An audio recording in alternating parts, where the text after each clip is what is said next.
Nous sommes en train de parler de la province du Nord Kivu. Notre objectif, c'est de transformer les potentiels en argent. Nous avions dit que l'idéal que nous voulons voir, c'est que nous puissions être capables de transformer les potentiels touristiques en argent. Qu'un jour, nous puissions enlever un touriste au niveau de Mombasa, il passe par le Rwanda, il arrive en RDC, il passe à Masisi, il arrive à Walikale, il passe par Lubutu, il arrive à Kisangani, il arrive à Bodo, il arrive à Nercea, ensuite Bangassou, il part à Bangui pour arriver à l'océan Atlantique. C'est pourquoi nous sommes en train d'expliquer la jeunesse comment cela peut être possible. Aujourd'hui, nous allons parler de la province de Walikale parce qu'actuellement, Walikale, il y a des affrontements entre les rebelles et le gouvernement en place. Mais notre objectif, c'est nous, la population locale. Nous sommes en train de mettre des enfants au monde qui vont rester dans cette partie. Et ces enfants, ils ne vont pas quitter. C'est pourquoi nous devons leur préparer les terrains. Nous devons leur préparer à la génération future comment ils peuvent vivre dans la paix, dans l'harmonie et dans l'amour. Et Walikale, vous devez savoir, c'est à une superficie de 23 475 km² et une superficie qui est à 36% du Nord Kivu, mais malheureusement la province est enclavée. Vous devez savoir qu'il y a deux secteurs, le secteur de Bakomo et Wanyanga.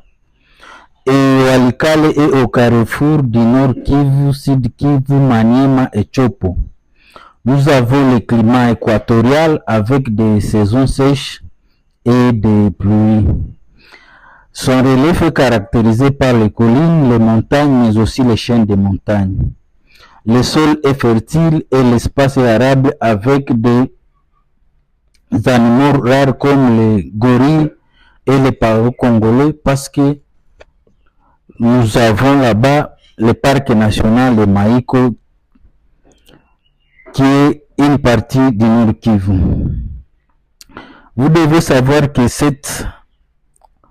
territoire est riche en ressources. Nous avons l'or, les bauxites, les coltans, les wolframites, les diamants. C'est pourquoi vous devez comprendre pourquoi il y a des guerres. Mais ce que nous avons constaté est qu'il n'y a pas de route. Quitter Goma ou Walikale, c'est 240 km, mais pour y arriver, c'est difficile d'y accéder. Et il y a absence d'énergie électrique malgré la présence de shit et de cours d'eau. C'est pourquoi nous appelons des gens qui ont les moyens, des investisseurs. Donc les gens qui veulent investir, ils peuvent venir à Walikale pour voir comment ils peuvent relever ces défis. Et à l'époque coloniale, nous avions des sociétés qui minières, MGLs, Senki et Sominki. Mais actuellement, nous avons Alphamine, Sominco, Geminaco et Soka Green Mine. Pour vous dire qu'il y a des potentiels, mais malheureusement, la population n'a pas assez de moyens pour faire face à tout cela. Et actuellement, il y a les activités minières, agro-pastorales, la chasse, la cueillette et la pisciculture. Avec l'abondance des minéraux, il y a la présence de groupes armés et leurs activités. Et parfois, il y a l'absence de l'autorité de l'État dans certains endroits. Il y a la tracasserie administrative, militaire et policière l'impunité et la corruption. Et vous devez savoir, il y a une grande richesse, c'est pourquoi les gens se battent. Mais notre objectif, c'est que nous puissions être capables de vivre dans l'harmonie et dans la paix, et que malgré les potentiels miniers ne doivent pas bloquer d'autres activités. La jeunesse a abandonné l'agriculture et il y a un faible encadrement des jeunes parce que l'exploitation minière, le paiement par jour est supérieur à l'agriculture. C'est pourquoi beaucoup de gens ont abandonné l'agriculture. Il y a la communication, mais qui est insuffisant. Dans le secteur de la communication, c'est insuffisant. Il y a des endroits où il n'y a pas de connexion. C'est pourquoi ceux qui investissent dans la communication, ils sont les bienvenus. Les routes sont dégradées, donc il n'y a pas de bonnes routes. Parfois, ce sont des sentiers où les gens se promènent à pied. Et parfois, on constate avec amertume l'infiltration des étrangers à Toto et dans le groupement Waloa Urobo et Waloa Luanda vers Mingi. Vous devez savoir que Walikale, c'est un territoire qui est au centre.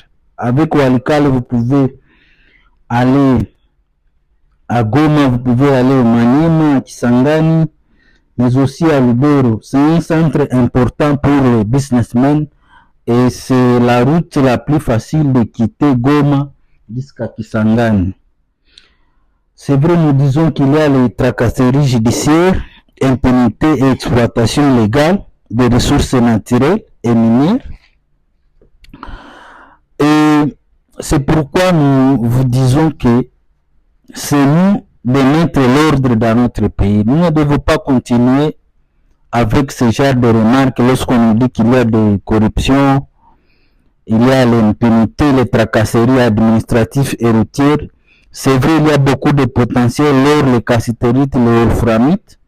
C'est ce qui explique pourquoi il n'y a pas des activités touristiques au niveau de Maïko. Parce qu'avec la rivière Loa, où il y a beaucoup de potentiel minier, avec des groupes armés, c'est un peu difficile de convaincre les touristes de quitter Goma pour aller à Walikale et arriver à Lubutru afin de visiter les gorilles, mais aussi les pao congolais.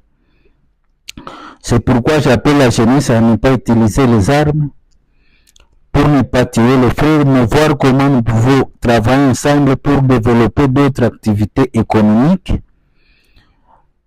et voir comment la route peut être praticable, parce que vous devez savoir qu'il y a des exploitants miniers, mais malheureusement, après toutes ces années, ils n'arrivent pas à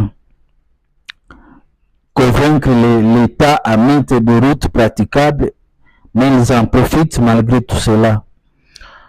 Et merci de nous avoir suivis. Rendez-vous dans nos prochaines émissions où nous allons vous parler davantage des potentiels que vous pouvez trouver au niveau de Walikale.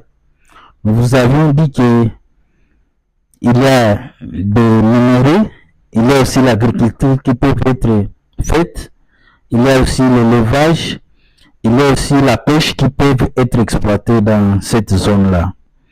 Nous disons que la RDC, ce n'est pas un pays à piller, mais c'est un pays à construire.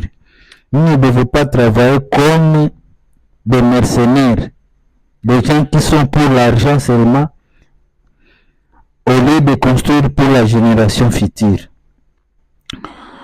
Merci. Rendez-vous dans nos prochaines émissions.